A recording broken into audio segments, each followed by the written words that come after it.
অন্তর্বর্তী সরকারে প্রতিবন্ধী নাগরিকদের প্রতিনিধিত্বের দাবিতে মানববন্ধন করেছে প্রতিবন্ধী নাগরিক সমাজ। সকালে জাতীয় প্রেস ক্লাবের সামনে এই মানববন্ধনে ৩ দফা দাবি জানানো হয়।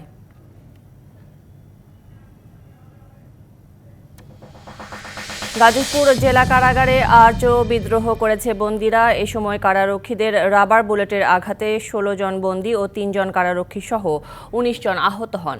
এদিকে জামালপুরে জেলা কারাগারেও থেমে থেমে গোলাগুলির খবর পাওয়া গেছে। কোটা আন্দোলনের সময় আহত ও গুলিবিদ্ধ শিক্ষার্থীদের দেখতে চট্টগ্রাম মেডিকেল কলেজ হাসপাতালে গিয়েছেন নগর বিএনপির নেতারা। এ সময় বিএনপির পক্ষ থেকে আর্থিক সহায়তার কথা জানানো হয়। ৩ দিন বন্ধ থাকার পর পুরোদমে শুরু হয়েছে চট্টগ্রাম সিটি কর্পোরেশনের পরিচ্ছন্নতা কার্যক্রম। গত কয়েকদিন পুরোদমে কাজ করতে না পারায় নগরীতে অন্তত ১০,০০০ টন ময়লা আবর্জনা জমেছে।